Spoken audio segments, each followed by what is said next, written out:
Morning. I'm going to start off with a really difficult question for you. You ready? Who can tell me what this is? Come on, you know it. A nuisance. A nuisance, that's one way of looking at it, yes. It's a cell phone. I've been told you can text on it. I've been told you can look up websites on it. I've also been told that you can play games such as, what are they called? Snapchat, Insta. I just don't sound cool when I say these things, but that's what you can do. There's something else that you can do as well. You know what that is? You can actually, well, you can turn it off. You can, and this is off, by the way, you can actually make calls on it. Imagine that. Not only that, you can receive calls. But we don't want to be bothered, right? We just, I'm not going to get the phone. Here's the thing, though. Sometimes when the phone rings, it's actually an important phone call, and we are needed, and you need to answer the call. That's what we're talking about today. I want to tell you briefly about two people. One was about to die. The other was about to answer a call, was about to make himself available. A girl by the name of Natalia was a 17-year-old high school senior. She was all excited about the upcoming week because it was homecoming week, and there was football and a dance and cheerleading and pep rally and all that stuff. So she was excited. So she and her friends were going to start this week off, which was a Sunday night, by going to a concert. It was some festival. It was called the Route 91 Harvest Festival. Natalia and her friends decided to go a little early. They got good seats right up in front near the stage. This was a country music festival, and she and her friends liked a lot of the acts. First and foremost, she really wanted to hear someone named Jason Aldean. So everything was going well, as a concert would go. And then shortly after 10 o'clock at night, and this was Sunday, October 1st of this past year, from about 400 yards away, shots rang out from Mandalay Bay Hotel. Now, like most of the people there, Natalia had no clue what was going on. She thought maybe it was fireworks or some sort of pyrotechnic thing. But then bodies started falling around her, and she realized this is not okay. This is not a drill. So Natalia and her friends did what they were supposed to do, got low to the ground, got on their hands and knees, started covering their heads. And then suddenly, Natalia felt something that was like a metallic medicine ball going right through her shoulder blades. Bullet went right through her shoulder, through her back, right to her chest, and ultimately punctured her lung. Now, amid all the chaos that happened that night, she and her friends somehow made it to some white emergency tent outside the show, where, as you can imagine, there were many people. Around that same time, a guy by the name of Dean also happened to be at the concert. Now, he was unharmed. Dean had come down from Seattle to see the concert. He also happened to be a firefighter. And he also happened to be an emergency medical technician. He was an EMT. So he started offering his help, and the first person he took to the tent, it was a woman who died on the way. And obviously he didn't want that to happen again. So the next person he sees in the tent happened to be this girl, Natalia. And he took a quick look at her and realized, A, there was no exit wound. And if you know anything about that, that's a bad sign. Because who knows, the bullet is somewhere inside of her, most likely causing internal bleeding. So he made a kind of an IV for her, tried to calm her down, realized, I've got about 10 minutes to save this girl's life. So to distract her from all the pain and the chaos, he talked her down a little bit, had some conversation, showed her some pictures on his phone, even called her parents. And it was at this point, and they didn't know what to do.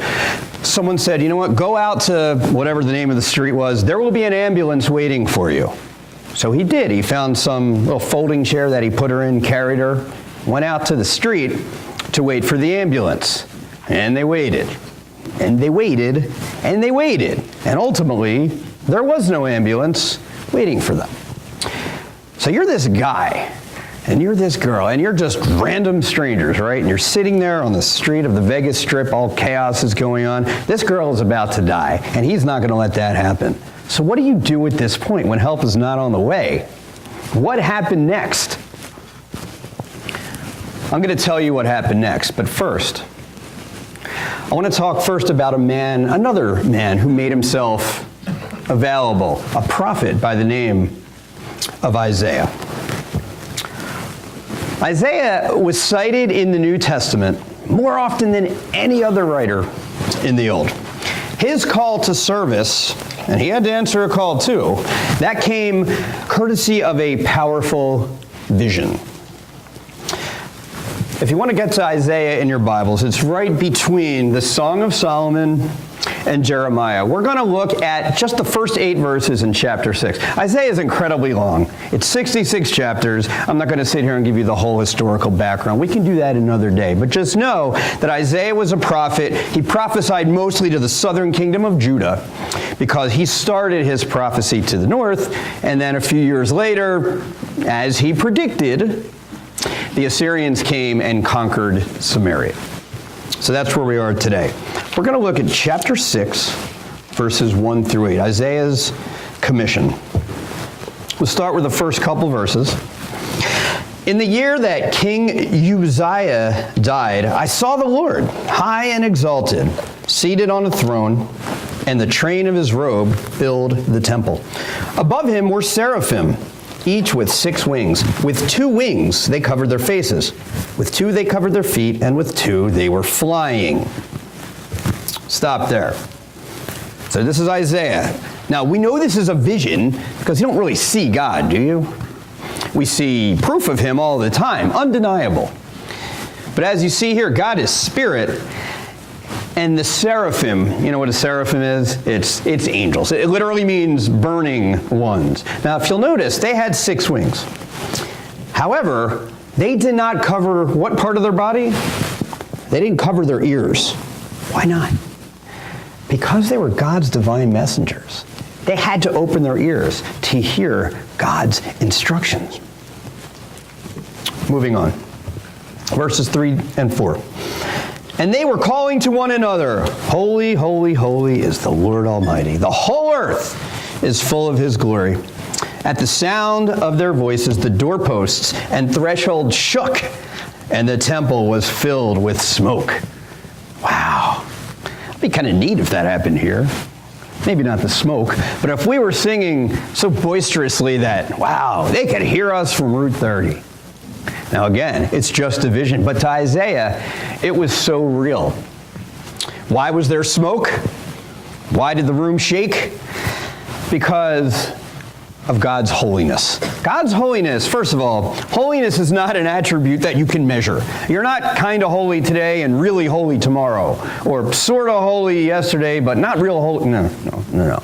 You're either holy or you're not. It's not like weight and height. You can measure that. This you can't. And it's different with God. God's holiness, what it does is it reveals how deeply flawed and how many faults that we have. We're not worthy to be in his presence. In fact, I would say that it is his holiness that constitutes the biggest difference, the greatest difference between him and us. Loud worship. That's what Isaiah is dealing with. He's dealing with just chaos, I would say controlled chaos, which includes God's absolute moral perfection. Verse 5, Woe to me, I cried, I am ruined, for I am a man of unclean lips, and I live among a people of unclean lips, and my eyes have seen the King, the Lord Almighty. Wow. Isaiah starts to become a little bit unglued here. Now, depending on your translation, I use the NIV for the sermons. It says, I am ruined. The King James says, I am undone. New Living Translation, I am doomed. NRSV, I am lost. And there's another one, which is silent. I am silent. Basically, that means silence brought upon by loss. There are two types of people in the world. There are those of you who love silence, and those of us who sometimes prefer a little bit of noise. Now, neither of us are right or wrong, but these points, I'm not going to go through each bullet point. A couple of the important ones. The third to the last. It brings us face to face with our own mortality, right? With our own unholiness. You think about it. We talked in class a little bit about this morning about sometimes when you're alone with God, how awesome it is and how relaxing, and you're one with the Lord, and that's great. However, you ever try to meditate when you're not in the right way mentally? Is that not the scariest thing in the world? When it's really, you could, look, everybody, and I've tried it in here. When no one's here during the week, I'll come in here and I'll sit, and if I'm just not right, it's really quiet. But in my head, it might as well be a Metallica concert, right? It's that loud. It's a discipline, silence is, but it's also a gift. You have to be in the right frame of mind, and you have to realize that you're not worthy to be in His presence. That is when you're able to answer the call that He's going to give to you. And the bottom line, no matter how you want to translate that word ruined, Isaiah realizes, one, the consequence of his sin, which is, well, I'm ruined. And the cause of his sin. What is the cause of his sin? His unclean lips. This is really a look in the mirror moment for Isaiah. He realizes, you know what? I'm depraved. I'm stained. I'm not worthy to be in His presence. Now, before you were saved, before you became a Christian, did you realize that it was wrong to be a sinner? Or did you kind of revel in your sin? Here's what I mean. And there are people out there that I know and that you know, that we all know. Can you imagine what it's like to be a sinner and not realize that you're a sinner? Is that the scariest thing in the world? But now the tables start to turn here for Isaiah. 6 and 7. Then one of the seraphim flew to me with a live coal in his hand, which he had taken with tongs from the altar. With it, he touched my mouth and said, see, this has touched your lips. Your guilt is taken away and your sin atoned for. Coals of fire were taken inside the most holy place every year, year after year after year, on what? The Day of Atonement, when sacrifice had to be made to atone for sin. And we see this symbolism, fire. Fire in the Old Testament represents what? Anyone? God's holiness. When Moses first sees God in Exodus 3, what is it? Is it a bush? Is it the wet bush? What is it? The burning bush, to symbolize fire. A little bit later, the Levitical law, Leviticus 9, 23 and 24. Moses and Aaron then went into the tent of meeting. When they came out, they blessed the people, and the glory of the Lord appeared to all the people. Fire came out from the presence of the Lord and consumed the burnt offering and the fat portions on the altar. And when all the people saw it, they shouted for joy and fell face down. We see what's happening here in today's text. Who's taking the initiative extending salvation? It's the Lord. And He's sending out His messengers, His divine messengers, who are the seraphim. And they will only act on God's command. What does this mean to us? Well, Isaiah's guilt was taken away when the coal touched his what? His lips. Lips are part of the mouth, last time I checked. According to Romans 10:9, it is when we confess with our mouth that, who is Lord? That Jesus is Lord, and believe in all our heart that God raised Him from the dead, that we too will be saved. Even though we Every person in this room, baptized or not, is guilty in the strictest sense. Because of what Jesus did, we are not guilty. We are innocent. It's amazing. Have you ever been falsely accused of something? Reminds me of a story of, there was a king it was formerly called Prussia, which is now Germany. And he went to visit a prison in Berlin, and all the inmates went up to him proclaiming their innocence. "Oh, Your Honor, I didn't do it. Get me out of here. I should be with my family," so forth. Except for one guy who was just sitting in the corner by himself. And the king went up to him and said, "Son, what are you here for?" He says, "Armed robbery." He said, "Armed robbery? Did you do it?" And the prisoner says, "Actually, I did. I deserve to be here, and I am receiving the punishment that I should be getting." The king was shocked. He looked at the guards. He said, "You got to release this guy. I can't have this guilty man corrupting all the innocent ones." Isaiah was cleansed.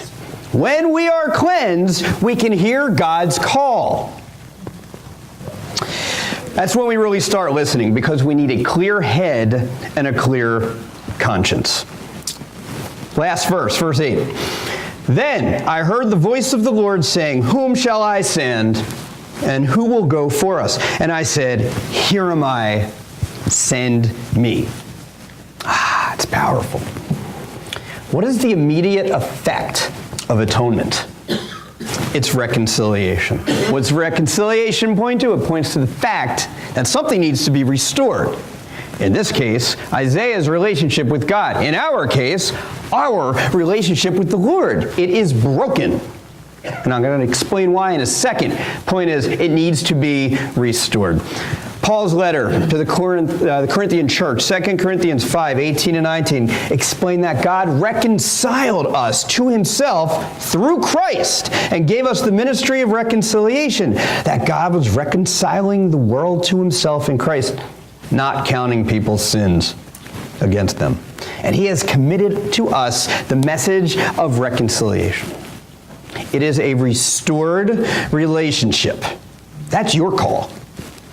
A restored relationship. You'll notice earlier, Isaiah was far away. He wasn't 100% sure what was going on. He wasn't speaking. He was silenced. He was not in the immediate company of God. But now that he kind of realizes, okay, I see the error of my ways a little bit, I am close to God. Not only can I hear God's voice, but he will now be able to hear me speak right in front of him.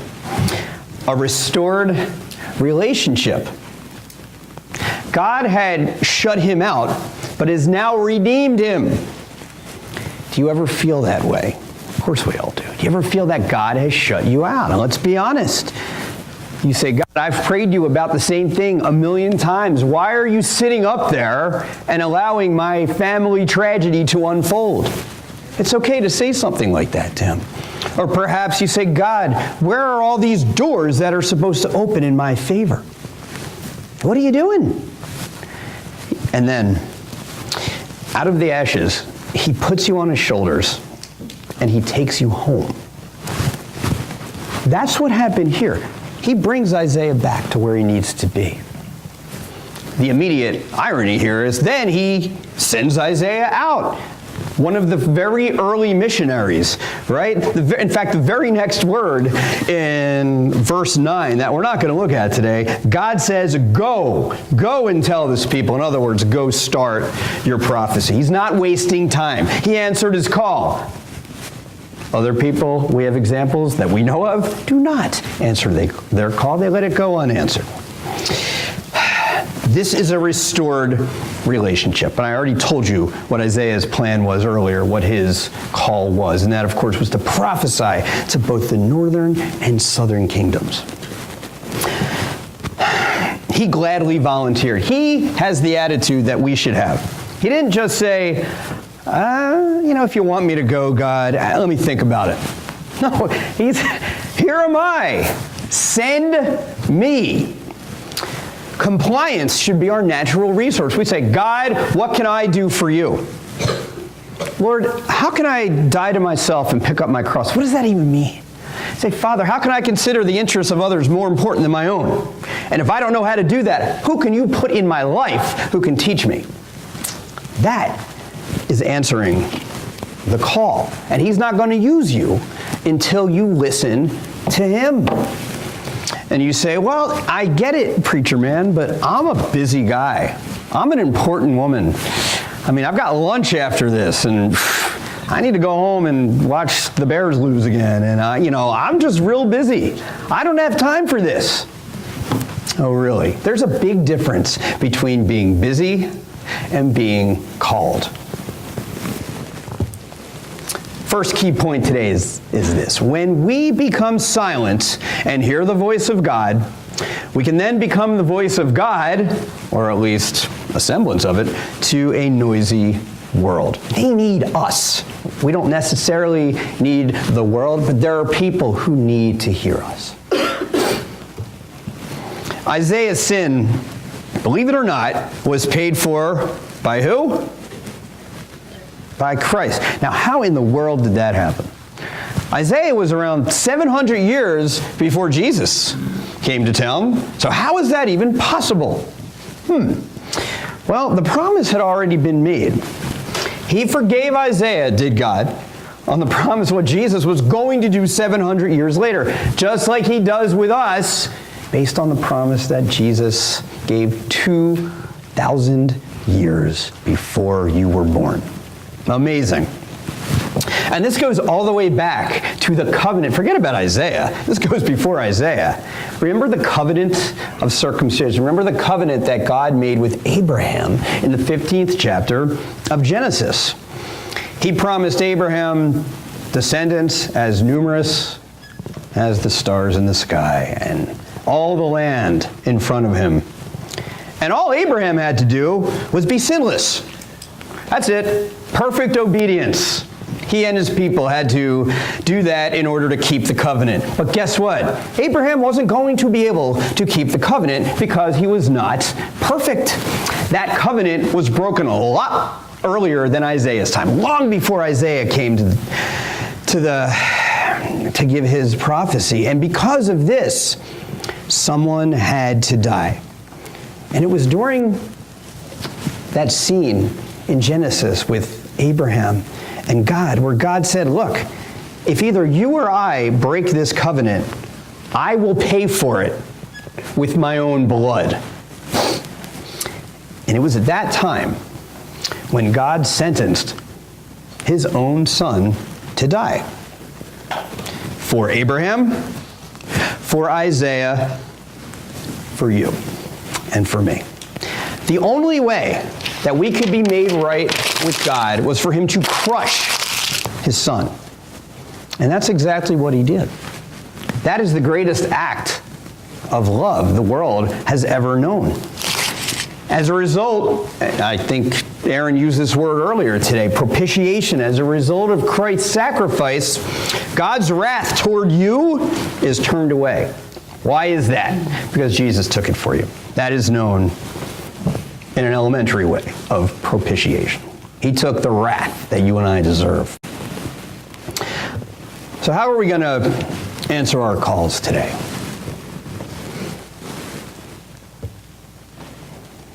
What is God calling you to do today? Well, I'm going to wait a few days and then I'll figure that out. Now, you might not be called to help build something or work with the elderly or help a homeless man or help those less fortunate. You might not be able to. It might not be that big. But remember, what's small to you, what's small to me, what's small to us, could be large to God and large to someone else. Maybe he's calling you to purge some of those worldly things in your life. Maybe change your vocabulary a little bit this week. Some of those songs that you're listening to on the radio, maybe you change the channel. Maybe purge some of those ridiculous TV shows that we all watch way too much. How you treat others. Maybe change the tone of your voice. And he's going to call you to make a difficult decision this week. If not all of us, at least some of us. And you may have to make a decision that will not be popular. Might be calling you to be a leader at work. a leader at your home, a leader in your community. Or dare I say, God might be calling you to be a leader in your congregation. This is a God who removed the penalty for your sins. You can't thank him enough. We can't do it. We don't have the right words. But we can say, here I am, send me. You go wherever he is leading you. Because every believer, whether you know it or not, is a servant for God. Not a servant of God. He doesn't need you to serve him. He came to serve, not be served, right? But he does want us to serve his people for his glory, not for our own. When God calls you, maybe not literally, you ask those questions. You say, God, what do you need me to do? What can I do for you? And how can I yield myself in service? Dean McCauley, back to the story. He yielded himself in service. He answered the call. Let's set it back up. You had Dean and Natalia in Las Vegas on the strip during all this chaos, sitting on the street just waiting and waiting and waiting for an ambulance. That never came. So finally, Dean flagged down some guy driving an Audi and essentially forced him to drive them to Sunrise Hospital. And that's what happened. Dean continued to work on Natalia. He sat with her in the back of the car. She couldn't feel her legs at this point. Her arm was getting numb, and she was really having trouble breathing. So finally, they get to the hospital, which seemed like an eternity, but in reality was just a few minutes away. Puts her in a wheelchair, gets to the trauma area, and along the way, he's saying things to her such as, close your eyes, don't look around. It was a mess in there, as you can imagine. Finally, they get to the nurse. He explains the situation to her. And the very last thing, at least that night, that Dean said to Natalia was, you'll be fine. I will see you later. That's it. So then Dean goes back to his hotel, not knowing, can you imagine the adrenaline going through this man's body at this point, the confusion. He goes home, or goes back to the hotel, not knowing what to expect. And wakes up the next day to a text message that says, I'm okay. And the sender was Natalia. 2 days later, which would have been Wednesday now, Dean was flown in by ABC News to visit her in the hospital. It was a fascinating reunion. Her parents were there. Natalia's twin sister, oh, by the way, she was at the concert and had been shot as well in the leg, not as seriously injured, but still pretty bad. They were all in the room together. Her friends were there. Hugs, tears. It was just amazing. And then by the end of the week, this woman, despite 2 fractured shoulders and remnants of a bullet throughout her chest, attended her school's homecoming football game. A life was saved, quite literally, because Dean made himself available, because Dean answered his call. Now you think of all the transformed lives because of the actions of this man. It wasn't just Natalia, her parents, her friends, any future children she might have. Your actions have ramifications, both positive and negative. All because one man's refusal to let a call go unanswered. Believe it or not, I actually got in touch with this guy this week. And I'm going to tell you what he said, and I'm quoting him now. He said, I am doing what I was called to do. After 9/11, and this is Dean talking, after 9/11, I knew I had to follow what I was supposed to be doing. I left Boeing in 2003, was hired to the fire department in 2005. The ripple effect is in motion, and I believe Las Vegas was part of that ripple. And now he's talking about the shooter. I'm not even going to name him. He said, one bad person, thousands of great people. I feel no hate in my heart for the shooter. He is a lonely, angry little boy who was not loved by his parents. I hope his soul finds peace and there is mercy for him. That's a whole other sermon, by the way, just that last sentence. This is a guy who just ruined the lives of 58 people, at least. And this guy says, I hope his soul finds peace and there is mercy for him. Whom shall I send? Who's going to go for us? Well, you know what Dean said. He says, here am I, send me.